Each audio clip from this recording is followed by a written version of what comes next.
Hey people, so it's about 8:15 in the morning, just waking up. I slept over 11 hours. That's what the problem with the lungs does, mostly. Um, I get this elevation, and I mean, it's only 2,300 feet where I'm at, something like that. But the air is thinner than where I live at home, and I'm not accustomed to it, and it just makes me sleep. We went to Denver not long ago, and, our friends there were asking, is he narcoleptic? Because I just kept falling asleep every time we'd go anywhere, anytime we'd do anything. The weather here is beautiful. You see, I don't even have the roof on my tent. I didn't put the rainfly on at all. Just put the bug net up to stop the bugs. But no, it's beautiful waking up and, woke up. I went to bed looking at the stars and, woke up looking at the oaks and the maples. And yeah, it's really nice. My little hummingbird friend came and landed on the top pole of my tent here at some point a little while ago. So I got 4.5 miles today to make it to the malt shop. That's going to be rough. I know, 4.5 miles, big deal. But you saw that hill yesterday that I got to go up, right? And what you guys don't know is I've been doing about 1 mile an hour this whole week. 4 days, whatever. It's about all I can manage. Between just simply moving slow and the stopping, the rest breaks I need. It's about 1 mile an hour. I have yet to see another human being. 9 o'clock in the morning on Saturday when Kat dropped me off was the last human being I saw. That's really getting to me. The isolation.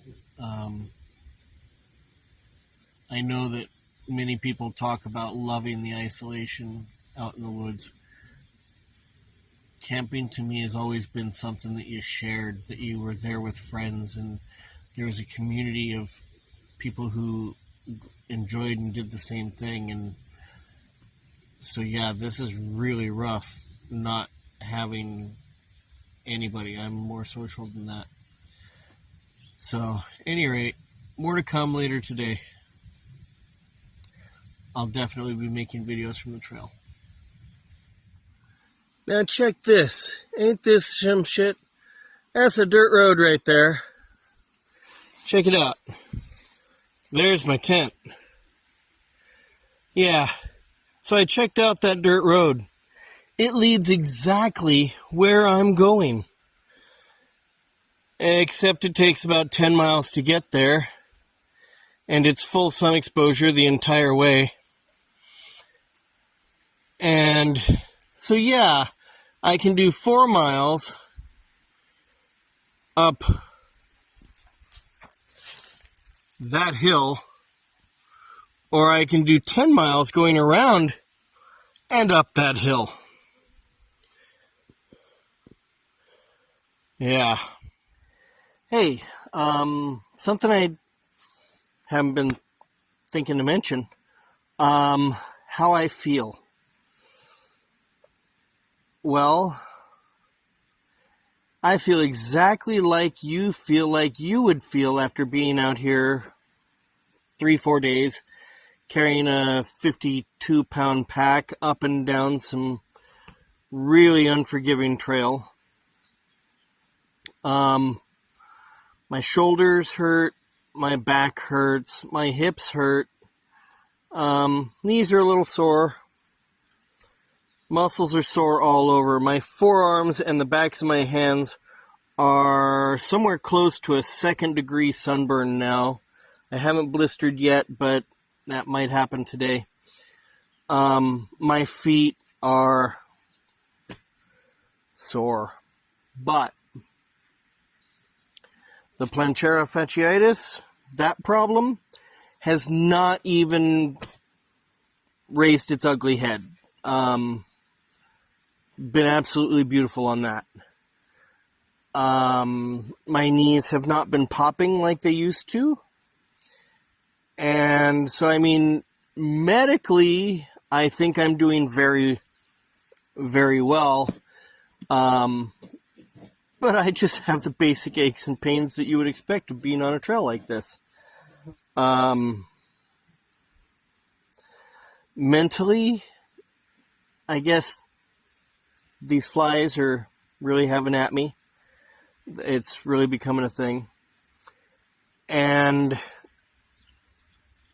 the lack of people. That's...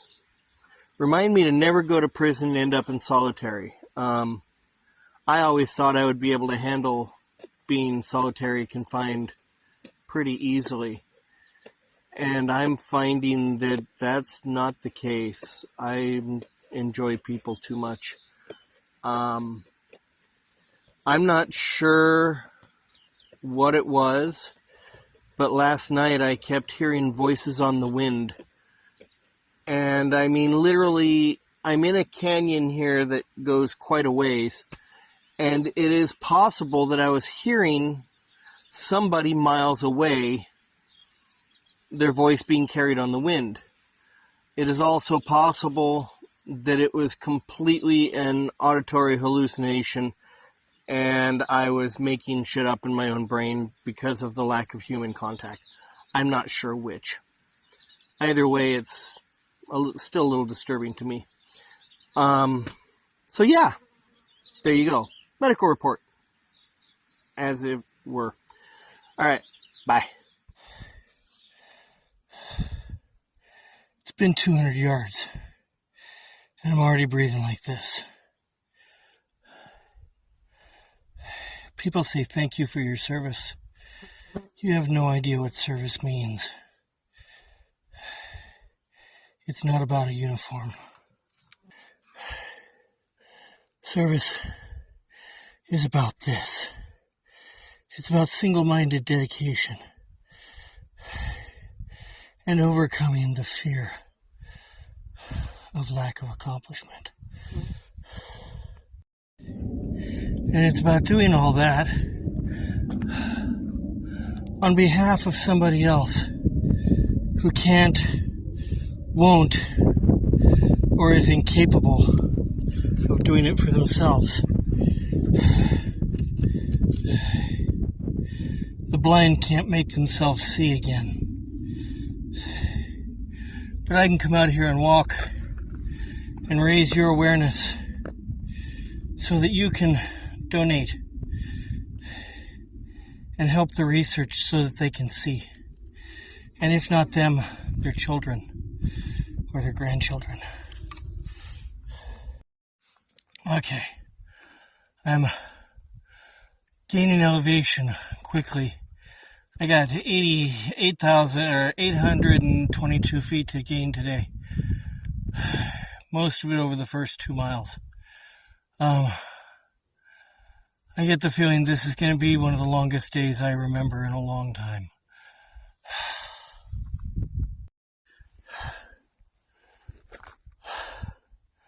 And I've lost so much weight in the last few days. My pants keep falling off. The weight of my phone is literally pulling my pants off. I don't know how gangbangers walk with their pants down or below their ass. Even with a belt to hold them on. Why would you?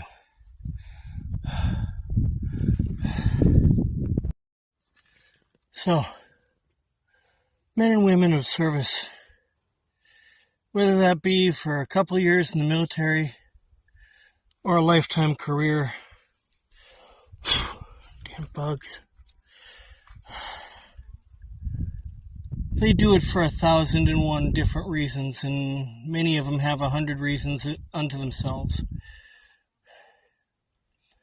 But understand, the bottom line, at the end of the day, they do it for you.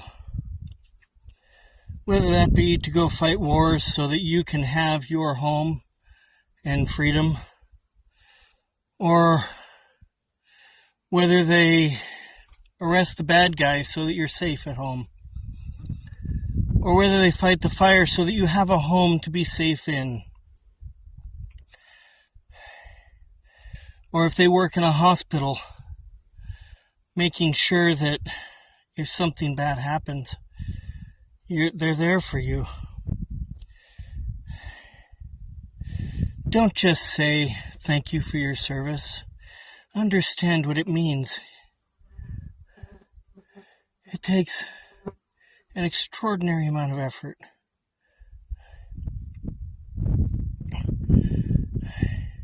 And dedication. And, think about it. Yeah, that doctor might get paid well, maybe. Rural doctors don't get paid so much. Military doesn't get paid squat.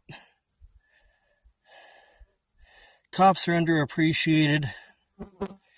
And when was the last time you ever heard about an all-volunteer police department? But there are fire departments all across the country that way. People performing that service for you need a greater respect and a greater appreciation. All of them. And none of them want to hear lip service of thank you for your service. They want to see true appreciation. When that firefighter pulls somebody out of the fire, they don't want to hear thank you for your service. But they see the look in that person's face. And that's the thanks. That's honest. That's true. And the rest of all the service people from all the different branches and walks of life are the same. We don't want to be singled out and made special. And we don't want to be singled out and hunted down because we once did something for others. And that's going on too. We just want to enjoy the life we fought for, and we want others to enjoy that life as well. So what I'm currently doing, in 78 degrees, not a cloud in the sky, bright sun, is going up 822, I believe, feet, over about 2 miles. That's on rough, uneven terrain. With a 54-pound pack on my back, I added water, more water.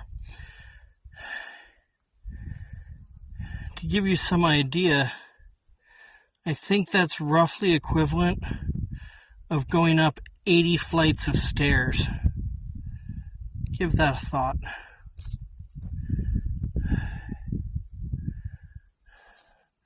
That's what service is.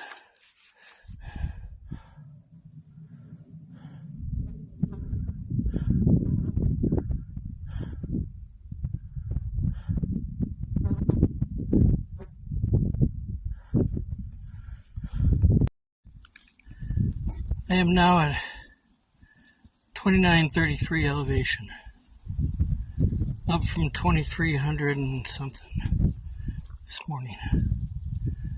And I stop because I can't breathe. And there's no more air when I stop than when I'm moving. And it's only going to get worse as I go higher. This thing peaks out at 3,400. So I'm 500 up from where I need to be and 500 from where I'm ending up.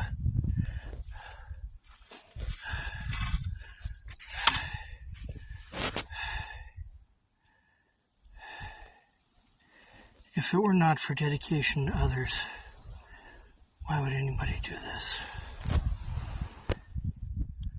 Well, I made it to the first campsite on this hill. That's 1.1 miles. And I'm at the same elevation as the red button from yesterday.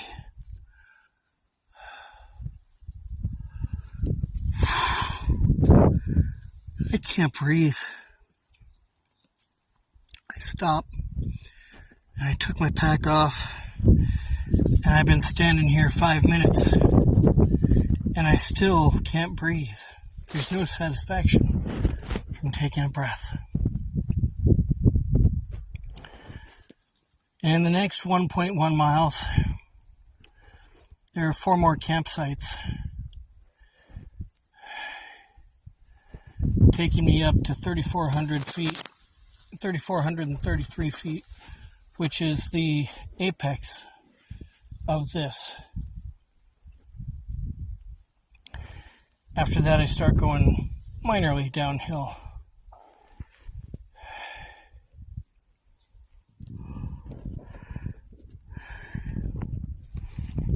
Ow. And by the way, there's no shade anywhere on this hill except under this hat.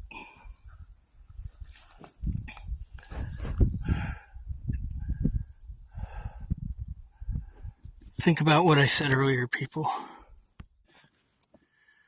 Okay, so today I did 1.3 miles, something like that, and ascended 830 some feet. Made for a real rough day. I've been in camp now for an hour and a half, 2 hours setting up camp and whatnot. I'm still winded. Tomorrow I got 3.3 miles to finish this hike. And 2.1 miles from now is the apex of the hike.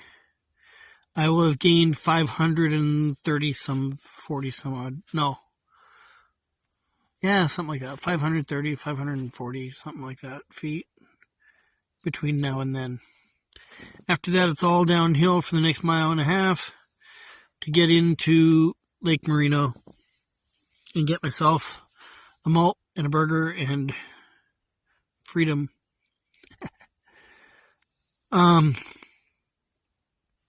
So yeah. Today I talked about service and what it means. And you saw me not breathing.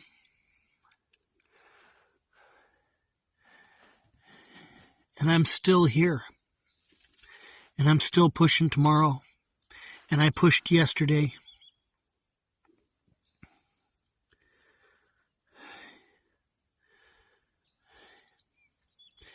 And I'm doing it to raise money for people who I've never met, who I will never meet,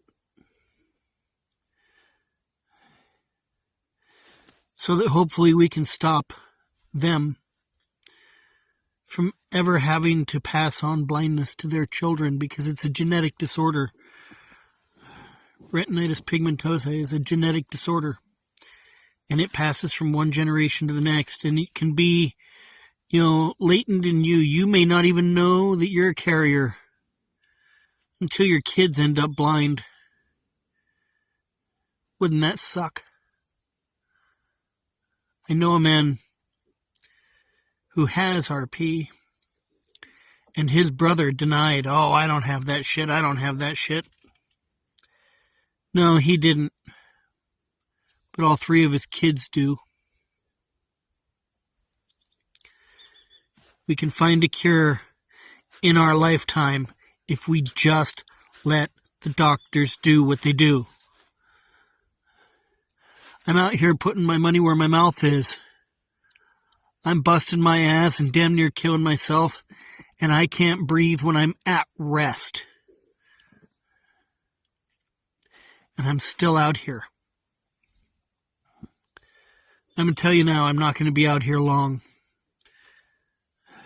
Because quite honestly, my lungs can't take it. But you know, there's an old saying. The only easy day is yesterday. So I'm pushing forward. And I'm putting my money where my mouth is, and I'm raising awareness, and I'm letting you know, for you to let others know, and for you to put your money where your mouth is. Crack open your wallet and donate.